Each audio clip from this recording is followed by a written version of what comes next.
My fiancée posted, finally upgrading my lifestyle after meeting a rich guy at a conference. I commented, congrats.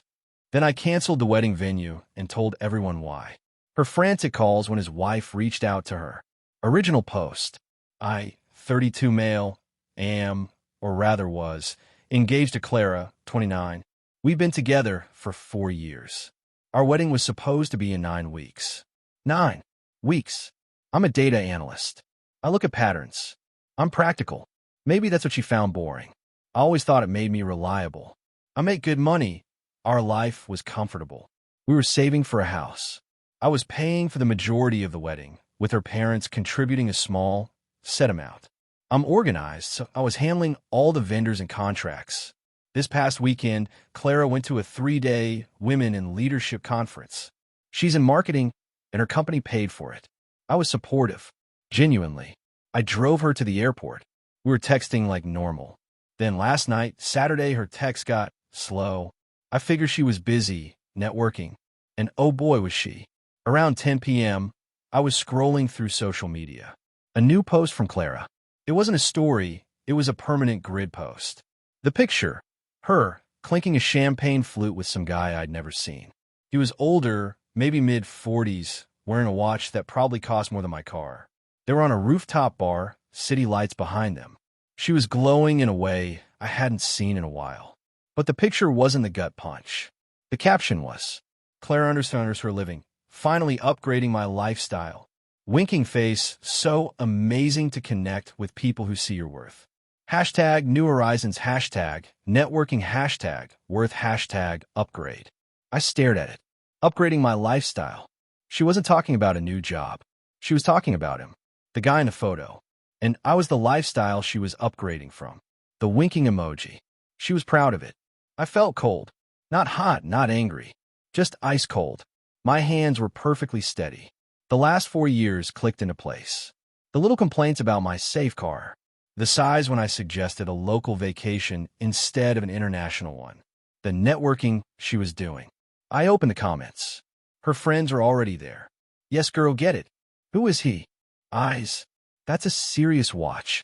Fire. I typed one word and hit post. My underscore username. Congrats. Her friends went silent. One of them deleted their comment. Clara must have gotten the notification instantly because my phone lit up with her text. Clara, what does that mean? Clara, why would you comment that? Clara, it's just a networking joke. I didn't reply. A joke, right? I turned off my phone. I opened my laptop. I pulled up the wedding folder on my desktop, the one with all the contracts. I was the only one on them. My name. My credit card on file for all the deposits. Practicality. 10:17 p.m. I called the 24-hour line for our venue, the Gilded Lily. It went to their night manager. I explained I needed to cancel. He said I'd forfeit the $5,000 non-refundable deposit. I understand, I said. Please cancel it. Send me a confirmation email immediately. Sir, are you sure? We can't rebook on such short notice. I am 100% sure. Cancel it. The email arrived at 10:19 p.m. Status. Canceled. 10:20 p.m. I emailed Seasons Catering. I found a cancellation clause in the PDF. 60+ days out. I only lose the $1,000 deposit. Subject. Cancellation. Event number 4512. My name / Clara. Body. Per Section 4A of our contract, I am hereby canceling our event for date. I understand this forfeits the $1,000 deposit. Please confirm receipt. 10:24 p.m. Emailed Momentum Photography. Same deal. Lost the $750 deposit. 10:28 p.m. Emailed the band, the Nightcaps. Lost the $500 deposit. Total damage, $7,250. I put that figure into a new spreadsheet. Title, Clara Tax. I wasn't done. The guests. We have 150 people invited. Save the dates went out. People were booking flights. It would be cruel to let them find out through the grapevine. I opened my email. I pulled up the guest list spreadsheet. I copied all 150 email addresses. I pasted them into the BCC field. This was the important part. I couldn't be emotional. I had to be factual. This wasn't revenge. This was an announcement. She made her announcement. Now I was making mine. I took a screenshot of her social media post. The picture, the caption, my congrats comment. I attached it to the email. Subject: wedding cancellation, Alex and Clara. Body: dear friends and family. This email is to inform you, with great regret, that the wedding between myself and Clara, scheduled for date, is canceled. The reason for this sudden cancellation is Clara's decision to pursue a lifestyle upgrade, which she announced publicly this evening. See attached screenshot. This new opportunity apparently conflicts with her prior commitment to me.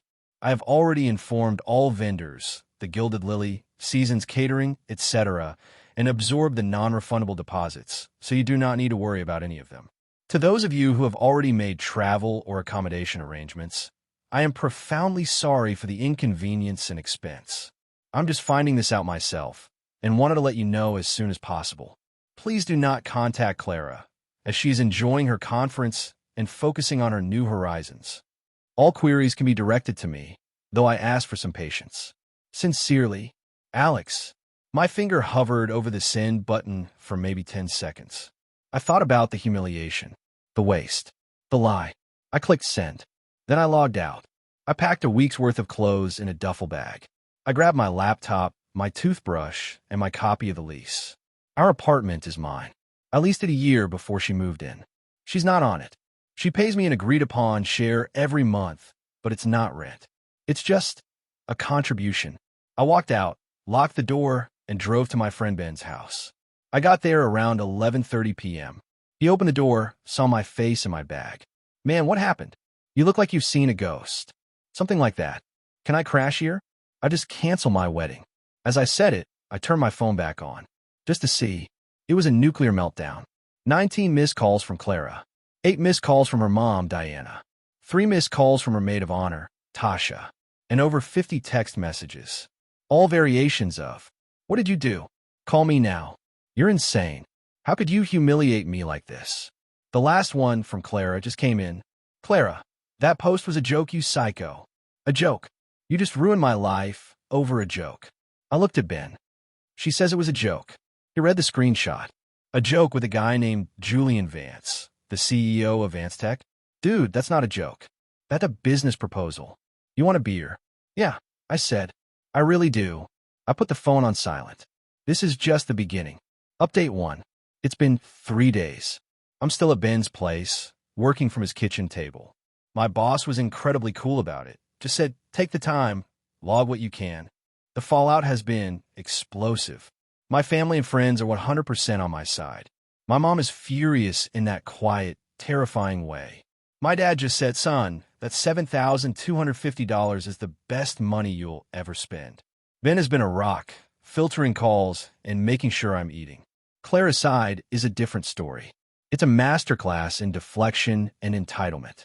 First came the attack from her maid of honor, Tasha. She sent me a long, scathing text. Tasha, I cannot believe you. You are the most toxic, controlling, insecure man I have ever met. Clara made one little joke post, maybe a bit tasteless, but she was just excited about networking. And you respond by nuking her entire life? Sending that to her grandparents? You're a monster, Alex. She's devastated. You blew up a 4-year relationship because you can't handle her being successful. I was tired. I just replied, me. The joke was with a married CEO, Tasha. Are you going to help her pay her half of the $7,250 in lost deposits? I'm sending you the Venmo request now.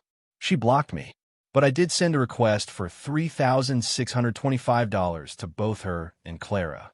It's just sitting there pending. Then came Clara's mom, Diana. She didn't text. She called Ben's phone. Clara must have given her the number. Ben, bless him, just handed it to me. Diana. Alex? Alex, finally.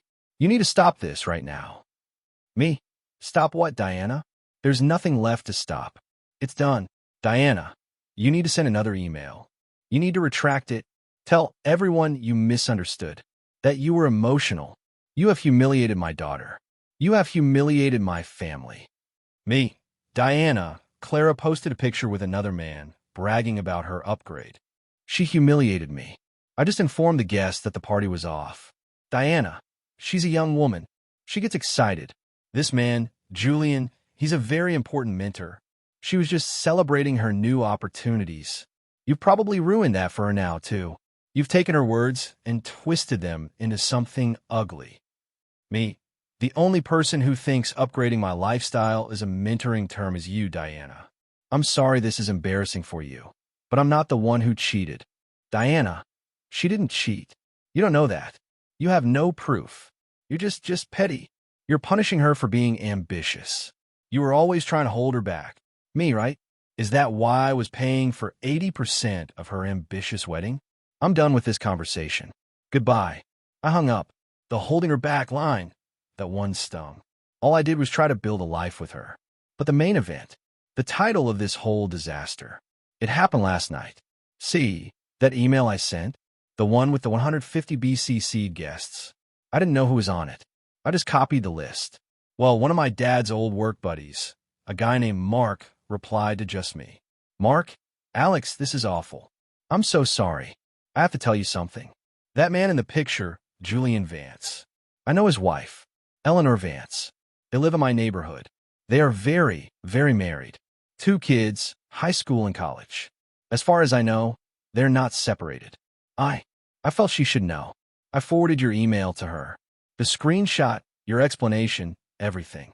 I'm sorry if I overstepped, but it felt like the right thing to do. My heart was hammering. Overstepped. The man deserved a medal. I didn't have to wait long. Around 9 p.m., my phone rang. It was Clara. I'd blocked her number, so she was calling from the hotel phone. I picked up. I wanted to hear this. Me, hello. Clara. Hysterical. Not crying, screaming. Alex, what did you do? What did you do? Me. I'm not sure what you mean. I canceled the wedding. I sent an email. I've been pretty clear. Clara, his wife. His wife called the room. She called the hotel's front desk and demanded they put her through to her husband and his whore. Me, wow. That's direct. Clara, don't be smug. She knew my name. She knew about the post. She said she got an email. Your email. You sent it to her. Me, I sent it to the guest list, Clara. One of them knows her. You're the one who posted your affair on a public forum. Did you think no one would find out? You tagged his name in the original post before you deleted it. Clara, he told me he was separated. He said it was just a legal thing. He said she was difficult. He lied to me. Me. So you're upgrading from a reliable analyst to a lying CEO. And you're mad at me because his wife found out? You're unbelievable. Clara. Voice breaks. Now she's sobbing. She's freezing his cards. He's on the phone with his bank. He's screaming. My flight back is tomorrow. He booked it on his card. Alex, I don't know if my ticket is still valid. He's blaming me. He said I ruined his life. Me. That's just tragic. It seems your lifestyle upgrade has been downgraded. Sucks for you. Clara, you have to fix this. You have to. You have to call her. Call this Eleanor. Tell her you were lying. Tell her you faked the screenshot. That you were a jealous ex, and you made it all up. I was silent for a full 10 seconds. The sheer, uncut, 100 proof entitlement. She wanted me to lie to the woman she was sleeping with, to save her relationship with the man she was cheating on me with. Me. Clara, I want you to listen very closely. No, I will not be fixing this. You made this. You lie in it. And speaking of fixing, I've fixed our apartment. Clara, what? What do you mean? Me. I mean you're not on the lease. You never were. When you get back from your networking trip, you'll find your key doesn't work. I've already had the locks changed. Clara, you can't do that. My stuff is there. My clothes. My computer. Me. It's all being packed as we speak. I hired a moving service. It will be placed in a 5 by 10 storage unit. I've paid for the first month. The key and the address of a unit will be mailed to your mother's house. After 30 days, the bill is yours. Clara, just a dead cold silence. Alex. Me. I am never, ever speaking to you again. You want an upgrade. You wanted new horizons. Go find them. Goodbye, Clara. I hung up. I blocked the hotel's number. Ben just looked at me. Storage unit? Storage unit. I confirmed. It's the practical solution. He nodded. Man, that's cold. And kind of beautiful. I don't feel beautiful. I feel empty. But I also feel free. Now I just have to deal with the inevitable arrival of her and her mother at my door. Final update. It's been a month. The dust has settled, but not before one last, massive mushroom cloud of entitlement. I got back to my apartment about a week after the last update.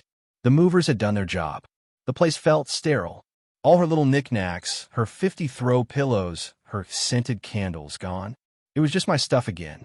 It was quiet. I spent the first night just sitting in silence. It was both awful and a huge relief. The confrontation I was expecting happened 3 days after I got back. The intercom buzzed. I looked at the camera. Clara and her mother, Diana. They looked terrible. Clara's eyes were puffy. Diana looked like she'd aged 10 years. I pressed the talk button. Me, you're not supposed to be here. This is trespassing. Diana, shoving her face at the camera. Alex, listen, you can't just throw her out on the street.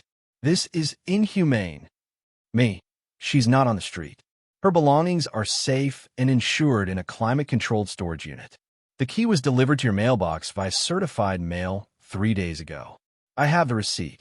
Clara, pushing past her mom, sobbing. Alex, please. Just let me in. We need to talk. Just 5 minutes. Me, we have nothing to talk about, Clara. I told you everything in our last call. Clara, I made a mistake. A horrible, horrible mistake. You were right. He was a liar. He cut me off. He left me at the conference. I had to buy my own ticket home on a credit card. His wife she's a shark. He's blaming me for everything. I have nowhere to go. My mom's. I can't stay there. Please. I love you. I only ever loved you. The desperation was rolling off her. The upgrade had been foreclosed on. Me, you didn't make a mistake, Clara. You made a choice. You bet our entire 4-year relationship on a weekend with a rich guy. You gambled and you lost. Spectacularly. That's not a mistake. That's just you being a bad gambler. Diana, how dare you? After everything she's done for you. After she supported you in your boring life. You owe her. You owe her for the humiliation you caused her. You owe her a soft landing. Me owe her? I'm out $7,250 in non-refundable deposits. We can call that the humiliation fee. I sent you the Venmo request for your half, Clara. It's still pending. Clara, I'll pay you back. I swear. I'll get a job. I'll pay you. Just let me come home. Please, Alex. It's cold out here. Don't do this to me. It was, for the record, a very pleasant 65 degrees. Me, no. The answer is no. This is my apartment. You're not my fiancé. You're not my problem. You and your mother need to leave the property. If you buzz again, or if you're still in the lobby in 3 minutes, I am calling the police. I let go of the talk button. I watched them on the camera. Diana was livid. She was yelling at the call box. Clara just crumpled. She sat on the steps and did the full-body, ugly cry. Diana tried to pull her up. It was pathetic. After a few more minutes of Diana jabbing the button, I ignored it. They finally left. That was the last time I saw them. Now, for the consequences. The justice part. It's not as clean as you'd think, but it's final. On Julian, Eleanor Vance, his wife, is a shark. My dad's friend Mark gave me the update. The email I sent with the screenshot was the final, irrefutable proof she needed to trigger a very aggressive infidelity clause in their prenup. Julian is losing his primary residence, a huge chunk of his stock options, and his reputation. He's been forced to take a leave of absence from his own company. He's toxic. On Clara, this is the big one. She did lose her job, but not because I called them. I didn't have to. Her company was a sponsor of the Women in Leadership Conference. Her social media post, which tagged the conference, was seen by her bosses. The scandal of her networking with the CEO of another major sponsor and the subsequent explosion, Eleanor's lawyers are loud and made calls to both companies, made Clara a massive radioactive liability. They fired her for cause, citing a breach of their social media policy and conduct unbecoming a representative of the company. So, Clara is now unemployed. She's living in her childhood bedroom at her parents' house. Her upgrade is a twin bed and her mom's cooking. Tasha and her other friends have apparently ghosted her. Nobody wants to be associated with that level of mess. I'm me. I'm not a hero. I'm just a guy who dodged a missile. I am taking her to small claims court for the $3,625. It's not about the money anymore. It's about the spreadsheet. It's the principle. The Clara tax must be paid. My lawyer, who I hired for this, says it's a slam dunk case. She'll probably never pay, but a judgment against her will follow her around. Emotionally, I'm okay. I'm in therapy. It's weird to mourn a relationship that ended because the other person was just awful. You're not just sad, you're embarrassed. I'm not dating. I'm not living my best life. I'm just living. I'm reading more. I'm seeing my friends. I'm relearning what my apartment feels like. It's nice not to have 50 throw pillows on the bed. I feel like I got out of 4-year-long fog. The upgrade comment was the cruelest, but also kindest thing she ever did for me. She told me the truth in a way I couldn't ignore. She wanted to upgrade her lifestyle. Instead, she upgraded mine. I'm just sad it cost me $7,250 to find out. Thanks for letting me vent. I'm done with this.